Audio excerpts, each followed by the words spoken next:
we are expecting also about stories. We're talking about AI augmented dev teams for enterprises. Yeah. So it, um, Pretty hardcore. I'll actually do something that I usually don't do in this kind of talks. I'll pull up some slides just because I want us to go pretty fast.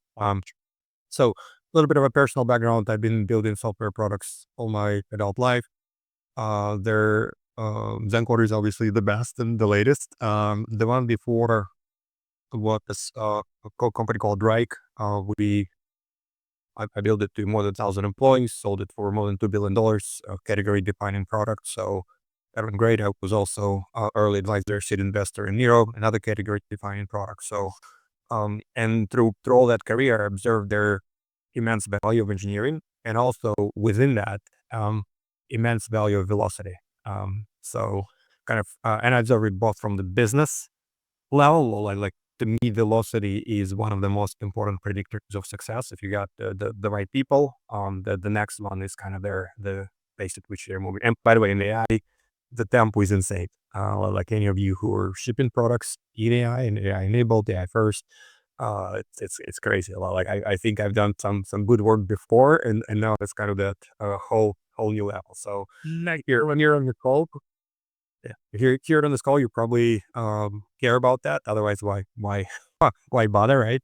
So we'll talk about kind of what's realistic and not realistic to expect from AI and how to squeeze most of it. So let's do it. I talk to the customers, I talk to VPs of engineering and every day, and I'm also very deep into urban companies engineering. So some of the examples that I'll share, kind of open up the kimono and talk about ourselves because we could be the most open. Well, there's some stuff I could talk about customers, but for us, I know exactly what I can and cannot share. So I'll tell you kind of about our transformation as well. So let me dive in here real quick.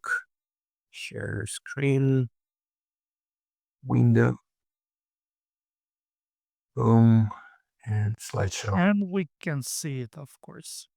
Awesome, wonderful. So I'll start with something interesting in spices. So for me, one of their biggest predictors today of how much value you're deriving from AI is, up to some people surprisingly, but if you think about it, it's kind of obvious. It's actually their spend that you have on AI per engineer, and I see a huge variance to that. So this is statistics from one of my engineers for the month of August.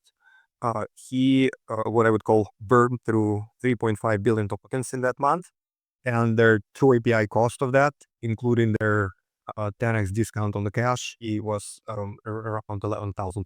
So that's per one engineer per month. Per one engineer. Per one engineer per month. And so that's so today we're gonna talk about where the heck did all that inference go?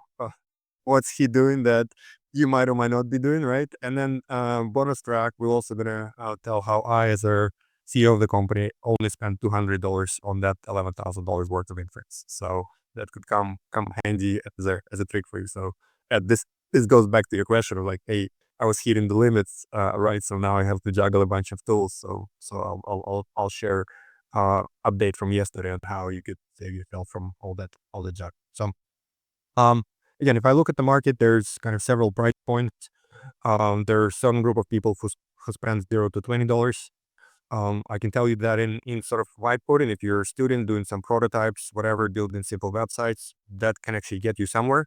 If you're working with production grade complexity repositories, usually it doesn't get you much. It's like basic code completion is all you can expect, and kind of corresponding productivity improvements. Then there's a whole group in the market of people who spend, again, plus or minus about $40 a month, 50 bucks a month. And there are different reports that have been done on the productivity gain, kind of average that around 20%. Now, what's interesting and what I have observed in real life is that for simpler tasks, simpler repositories, the productivity gain could actually be much higher, and vice versa. For their complex tasks on complex repositories, that productivity gain can actually be zero. So I'm not saying that everybody who spends 50 bucks gets a 20% gain. I'm just saying on average, and by the way, again, this is very high variance, that average is around 20%. But what's interesting is that a lot of those people think that they're on cutting edge of AI and that they know kind of, they have, I would say, they squeezed most of what they could squeeze from agents, if you will, right? They're like, yeah. And then some of them will be like, yeah, they're great. Some of them will be like, no, that stuff doesn't work for me, right? But they think they're kind of there, and in reality, they're not. And then there's what I would call AI first process, where I think their 2x productivity improvement is possible today. I'm not saying everybody gets it, right? But I'm saying it is possible. And in our organization, we went through that transformation and we observed that. And this is where you're at least kind of there on paper, token burn could get you to pretty high spend. We'll talk about how to get there, the best practices, and we'll also talk about kind of what's next around the corner of where this thing is going, and how I think some organizations and some individuals will be able to go beyond 2x in the next 3, 6, 9, 12 months. So one quote that I like to share here is that, if you always do what you've always done, you'll get the same results. Or this was attributed to Henry Ford, or as you know, there's similar quote attributed to Einstein about the definition of insanity. But basically, when people don't change how they do things, it's very strange from them to expect to get 2x to 10x productivity improvement. That's not how it works. There is a cost to that improvement, and there's an effort to that improvement. And the other quote that I like here is that, change is hard at first, messy in the middle, and gorgeous at the end. And this is what we internally experienced, and this is what we're also kind of seeing from a lot of customers. So it's hard because changing habits, it's hard. For example, engineers, senior engineers who've been doing this for 10, 15 years, they like to work how they work, right? They don't necessarily want to change their work style, and instead of writing code, write specs. It is messy in the middle because you gotta learn on your mistakes. It's a skill, you gotta build it, and you also gotta build um, support and structuring your own organization with different documentation and processes and whatnot. Documentation for AI, I mean, not documentation for the sake of documentation. Which, by the way, Ed, I think you have a product that can help there. And then, gorgeous in the end is that as a founder of the company, I love seeing that acceleration, and also as a creator, as a builder, just personally, like put the money aside, put the business aside. There I get the joy from taking my ideas and turning them into something that brings value to the real people. So, more pace, more joy, if you will. So I'll talk about the system. Now, one, I don't claim that this is the only way to do this. This is the way that works for us internally in the company.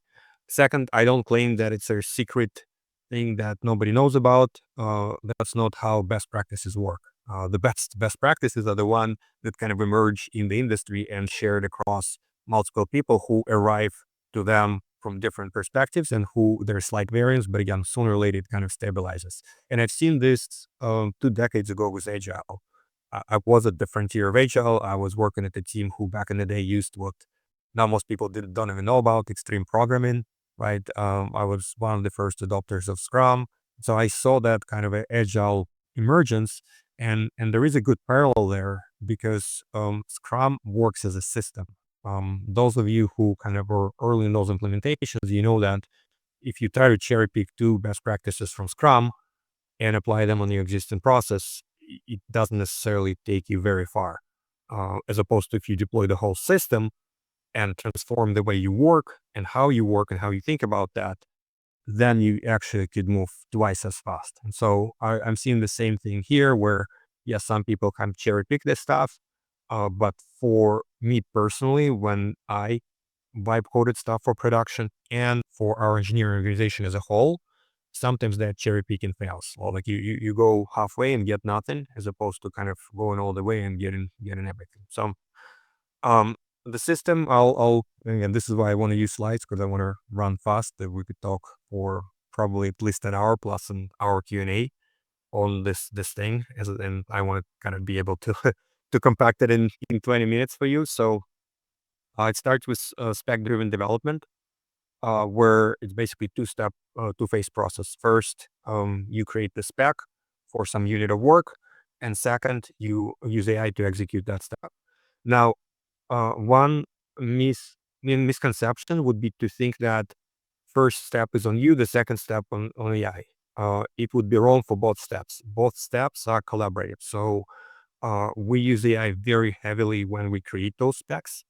And we also, as humans, play a key role in execution. I'll start with later. For example, I learned through mistakes and pain that it's actually at this point, this will change. This will change very soon. But as of today, on complex production repos, it's better to observe agents through the whole trajectory step by step, as opposed to let them rip in you only live once mode and then kind of just review the whole diff. I've been personally in a situation where I kind of vibe coded something for, I think, a couple of days on and off.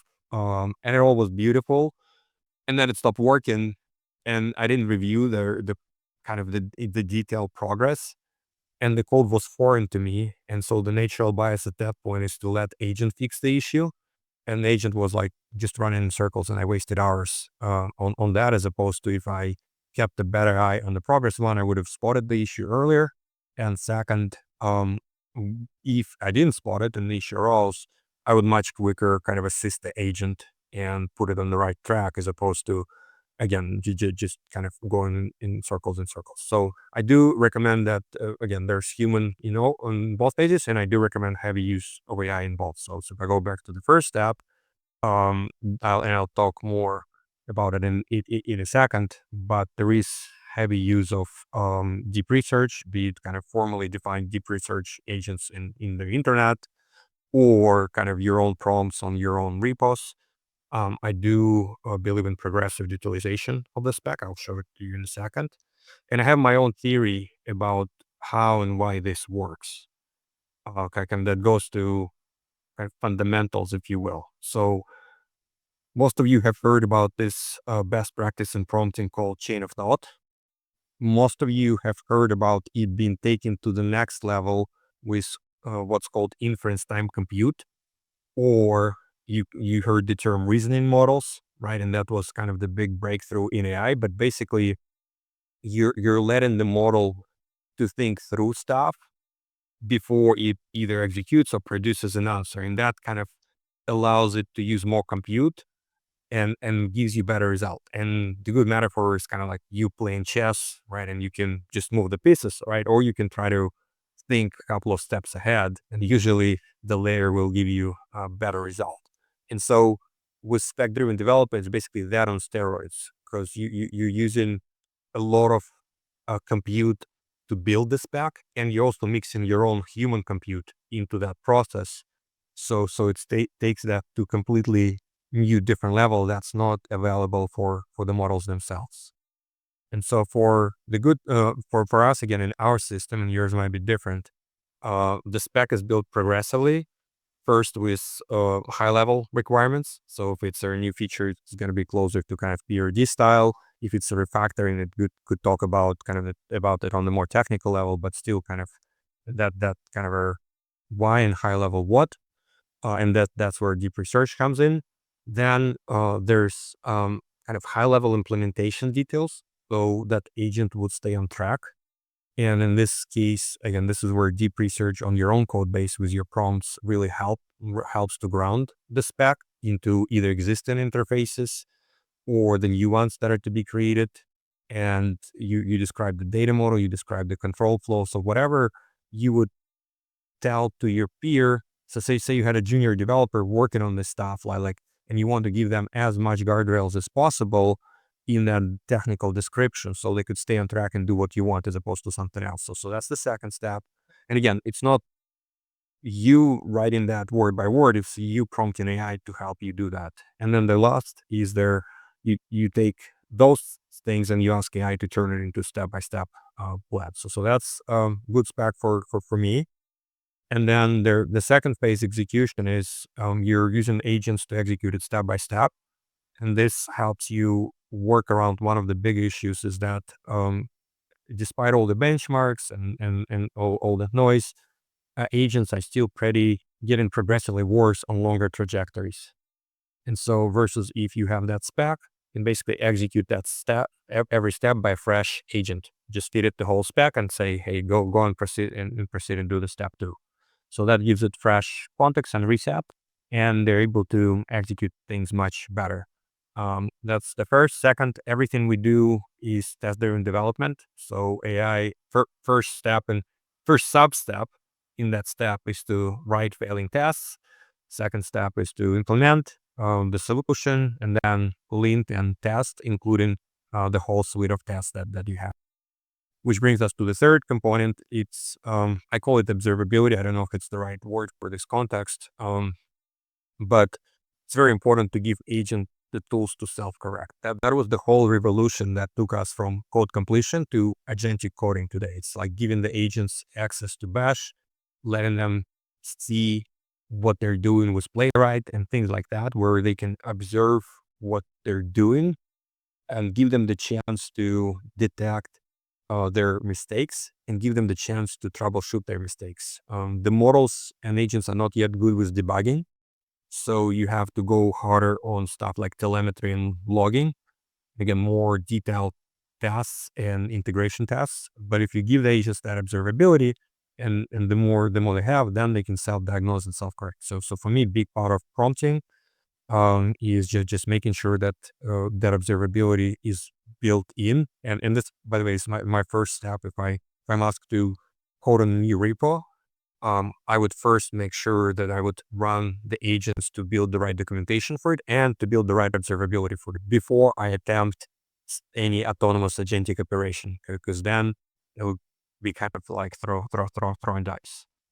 And then there are other interesting observation for us is that kind of like, again, this law of averages. I'm not saying it's about individual, but the more you pay, the better results you get, right? So like I think we all typically expect better performance from staff engineer than from junior, and we typically expect to pay more to a staff engineer than to a junior. And with models, it's kind of the same. Now they're like some and so kind of some deviations from that rule, right? But in general, bigger models, they use more compute and they have more ability to internally transform information and figure out the right patterns and do multi-step reasoning. But because they're bigger, they work slower and they cost more. And so for example, in our own company, currently, the guideline is to use Opus 4.1 for all development, which is 5 times more expensive than Sonnet, which is typically 2 times more expensive than GPT-5, which is typically 2 times more expensive than Grob, but still we use the most expensive model to do the work, because we feel that it's still cheaper than the cost of either errors that are going to be missed, or human correction that needs to be done, or the downstream kind of maintenance effect on the work that we're doing. So since I mentioned cost, and again, I started this conversation with cost and giving you that example, and you kind of even preempted me saying like you hit the limits here and there. Yesterday we announced something super cool. So our product has many different faces, but one of those faces is you can use it in your favorite IDE, VS Code, JetBrains. You go there, beautiful UI, UX, everything works. Now, many of you have a paid subscription to ChatGPT. Most people who I kind of see in professional setting, they do have paid ChatGPT subscription. Some of you have paid Anthropic subscription. And both of those tools have their own CLI, command line interfaces, that allow you to use your subscription and run some AI through that. So this is different from, going to the web browser for ChatGPT, or even going to desktop client for ChatGPT. There's a command line tool called Codex, which you can connect to your ChatGPT account and run some AI through that command line tool. Well, guess what? We took our beautiful UI UX and we now allow you to connect it to your Codex um, tool, or to your Claude tool, or coming up next, Gemini. And that allows you to use your subscription, which you're already paying for those tools, right? So you're not paying anything extra inside of Zencoder, in addition to whatever inference you buy from us. And that's pretty cool, because both OpenAI and Anthropic, they heavily subsidize those subscriptions. So for example, I was a ChatGPT Pro subscriber from day one $200 a month. And Sam Altman was publicly telling everybody that on average, I believe he said ChatGPT Pro at that time cost them 10 times more. So I was paying OpenAI $200, and on average, me and my buddies cost OpenAI $2,000, right? And Cloud Code is similar. So that example with $10,000+ of inference, that was done using Zencoder and Cloud Code, and Cloud Code was used with a $200 monthly subscription, which is pretty neat because at their CTO level, VP engineering level, it's much easier to deal with subscription pricing as opposed to variable API pricing, where one day an engineer can spend $20, another day an engineer can spend 2,000. I think all of us kind of sleep better if we understand what's our AI budget and can just deploy that and be happy. And then we have so that's the 2x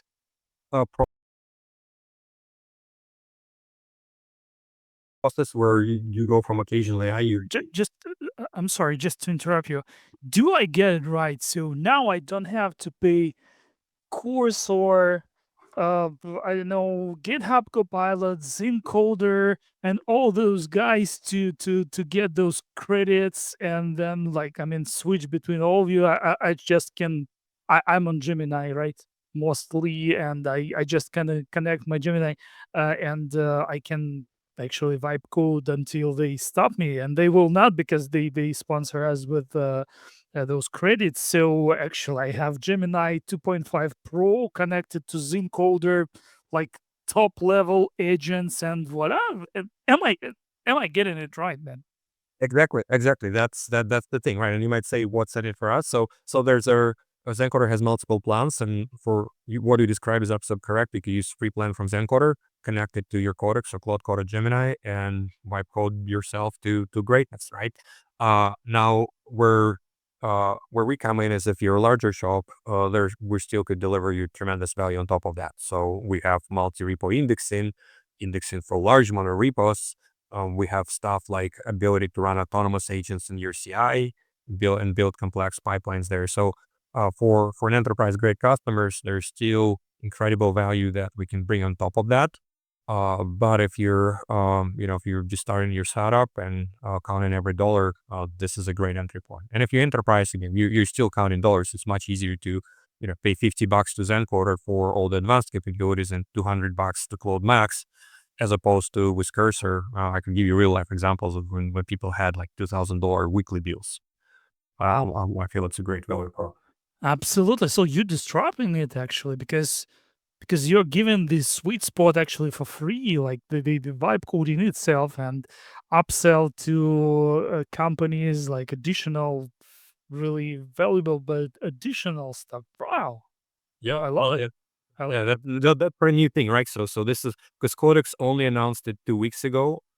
And so we basically we launched it yesterday. So I believe it's the first platform of its kind. In that we support of Codex, Cloud Code, Gemini. So brand new, and I do think that the whole industry is going to change. No, it's not going to change overnight because most people don't know about it yet.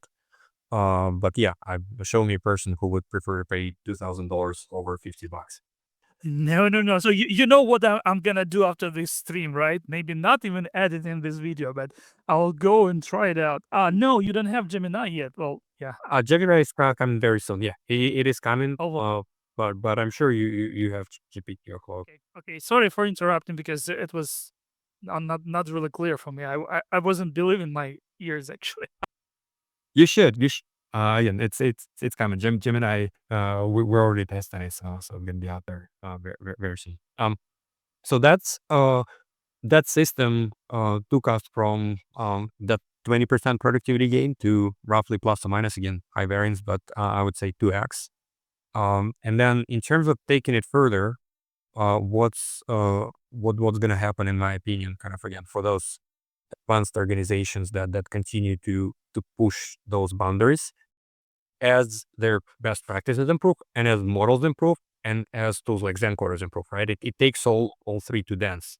I like to think of it as like two people walking hand in hand. Well, like one person can have a step forward and then another can do, or another person can have step forward and the first person catches up, right? But no person can jump that step ahead if they're holding hands. So same goes between engineering best practices and sort of tooling. This AI first that I'm telling you is only possible if you change the process, but it's also only possible if you have the right tools and if you have the right models. And so I feel it's kind of goes hand in hand. Some of the people, well, like vibe coders, push the industry a lot. People who actually don't know how to code because the only choice was to use AI, right? And so, as opposed to for principal staff engineer, they don't need AI to be great, and so they would try a little bit and then go back to the old way. So that's where it's kind of a joint class. But anyways, the step beyond 2x one is their parallel execution of agents, and in fact, that picture that I've shown you is 10 grand span. That engineer is kind of already there because some of those days he was running 4 parallel execution tracks. He's good at the process, and so at that moment when you start running multiple agents, you get that increased productivity. The other step is improving their automated pipelines. I feel the key component there is self-verification, as the agents will be able to check their work better and better. And that again goes back to models and us as tool providers. We will have a uh, big improvement there, and models again continue to improve as well. So as that self verification improves, you can put more and more autonomously. And we have customers today like Automation Anywhere that puts into their continuous integration process autonomous agents, and we internally do as well. And that obviously is a big unlock where you could be sleeping and the agents do the work for you. So we have autonomous code review agent in our pipeline. We have autonomous agent where our PMs could tag simple tickets in Jira, and the coding agent will pick it up, and then the beautiful part is when they start piping in, you got a coding agent and then you got a review agent all kind of executing in one pipeline. So with that, I'll probably stop the slides. There's more, but I think I covered the most interesting. It was interesting for me to hear how I can cut my costs actually, but um, coming back to stories, coming back to something you experience with clients about um, changing the paradigm and shift this approach to actually developing. I remember you mentioned one client who actually saved, I don't know, you said kind of 18 months of development because they were using um, those agents, reworking legacy stuff to to microservices or something like that. So we definitely here for stories, and I would love to hear some. Yeah, I can go both kind of on their uh, upbeat stories and then some on kind of lessons learned, right? So on the upbeat sides, people have multiple aha moments with the platform. One of them is we have end-to-end testing, and in my previous business, AI era, we had 30,000 automated tests written by humans and maintained by humans. But that allowed us to ship multiple builds a day, going back to Dora metrics and how you measure all this stuff, right? Like we had multiple deployments a day. So with AI, the more code you generate, the more code needs to be tested, and developers don't necessarily like doing that. And I just walk you through my core principle is that observability and test-driven development is one of the key components of making AI work, right? So the testing component is extremely important, and so we have our customers being super happy with that testing component, and also internally one of their we kind of shifting our QA team from manual testing to the team that supports internal agents that help write and maintain the tests for engineers. So that engineers right now are required to not only provide automated tests with every commit, every PR, I should say, not commit every PR. And then another interesting kind of internal best practice that we did, it has nothing to do with AI. We now require engineers who change any kind of user experience to record the video of the change and include it in PR to make it easier to review for the reviewers.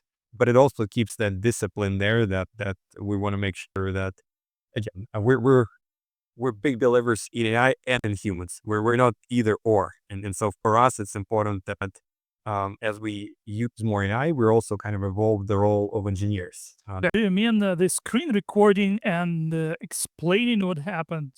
Yeah, to just the degree of explaining could be we're not trying to create like our TV show there, right? It's just a quick reporting, like hey, I changed this from this to this, and this is how it works. So that on one hand make reviewers job much easier, because again they focus on their end experience rather than just on like blind bits and bytes. That also puts the discipline to just another level to encourage engineers to actually test what they're doing and connects it closely to automation testing. And then we hope that this is not there yet, but we hope that with multimodal system like Gemini, we can integrate that as part of our code review process, where the agent will kind of observe their expected behavior, and then it'll be able to write some visual testing through Playwright and compare with what it's quote unquote seen. So again, as we deploy more of those agents, we also change how we work, and even kind of rewriting the mandates for the whole departments like QA. And then in terms of other customer stories, yeah, I mentioned there some customers are very excited about those ability to drop agents in CI, and because that's unique capability. Some customers love. We have this platform capability called Zen Agents, where you can share agents across the organization. Remember how, Oh, that's cool. Yeah. yeah, well, like how QA team writing agents that then all the developers are using, right? So I don't think any of our competitors do that, but that helps larger organizations a lot because they can, one, standardize best practices, but which is obvious and extremely important. But there's subtle thing which turns out to be even of a bigger value.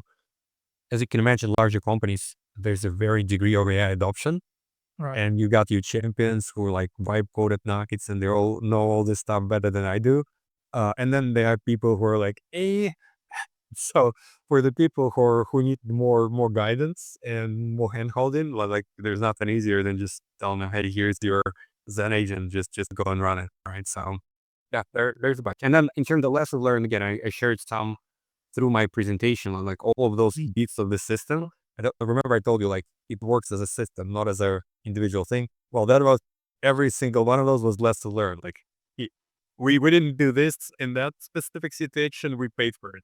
Like we didn't do that, and it's one of those things where it could work well for what I would say for a minute, right? I mean, maybe like, hey, it worked really well for a couple hours or a couple days, and then you're like, oh shoot.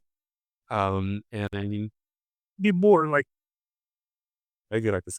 So this is where some of those lessons, again, they're not 5 minutes lessons. They're more kind of like couple of weeks lessons, depending on your tempo. and hundreds of bucks actually in credits, I can imagine, because every of this stock moment you pay and pay and pay to actually unstock it. Yeah, and then one thing that I did highlight it, but I want to highlight it again. It is very important because ultimately, it's all about people. Right? We're at the helm, and you as CTOs, VPs, you work with people. Uh, it changes hard, and that AI first kind of spec driven development is a mentally tough labor. Well, like for a lot of people, it's much easier to, again, play chess step by step and rely on your intuition because it's not necessarily dumb to play it step by step because you have this big brain with a lot of experience and intuition. So it does kind of do some background estimation. But I tell you, it is much harder to try to estimate things kind of several steps ahead, try to prevent the errors. But I find that it drives much better architectural decisions that have their own benefit. And then another cool thing about spec-driven development that we also observe is that without it, if you're just doing things manually, you do your best job. You're like 1 week into implementation, 1 day left, you discover that it's the wrong track. In real life, more likely than not, you'll be like, perfect, is that email good? I'm just gonna finish with this thing and I'm gonna ship it and I'm gonna move on to the next thing because my manager is on my back and so on and so forth. Versus with this spec driven development, most of the effort is on the spec side, the execution side. is not as mentally taxing. And so if you're written the spec and then 70% into execution, you figure out that, hey, you actually missed something. You reprompt the model to adapt to change the spec. You throw away that Git branch and you just rerun execution, and you now have a much better code. So I disagree with a lot of people who say that with AI the quality of the code drops. In our experience, with the right process and with the humans in the loop actively and with the humans thinking hard, the quality is actually better because you're building. First of all, you're thinking through all those consequences, and also AI works best on clean architecture, just like humans, right? So part of our lesson, right? We have to, pardon my French, clean some of our shit before agents could do good work for us, right? Like we needed to clean the house. We have overcomplicated microservices architecture that we simplified. We had overcomplicated repo structure that we simplified. It's kind of like with humans, and and AI in this case becomes that catalyst, if you will. You do some of those changes that sometimes you've been kind of pushing to do for the last couple of years, and now maybe again depending on organization, but maybe you now have an ace to talk to your CEO or CFO because hey, the board said you got to be AI first, right? Or the CEO said you got to be AI first. Well, guys, guess what? We want to be AI first. We need to clean our house. You can quote me on this as a uh, heard, good architecture makes for good AI. So you got that excuse to improve some of your legacy code. Right. So AI actually kind of lifts up the carpet, right? To see what's stored for years under that one. Yeah. Okay. Ladies and gentlemen, Andrei Filev from ZenCoder. Thank you very much for this. Wow, that was cool. Actually, if you guys are here, do you like what Andrew said? Um, I well, yeah. I am like really, really excited. Like Andrew, like I would love to try the tool. I know that like we have like Cursor and other tools that we have. So I like to ask you a question, kind of like you to get it better understand. Like now, how does the Zen coders like repo grokking, you can call it, or agent workflows improve uh, that we already get from the GitHub Copilot or Cursor? Already provide some of that. Yeah, we can go into nuances because there is the harness itself, right? And the harness is better and whatever. But at the high level, I'll tell you a couple of things that are at this point are bigger things. They might not be as sexy, but they're big things. So first of all, again, the cost of that inference. I would much rather pay $200 than 5,000 per my engineer per month, because that does add up very very very quickly. Not only that, but I know as we all can say that we don't care, we can spend a lot, but I don't know a lot of people who use Opus in max mode and Cursor.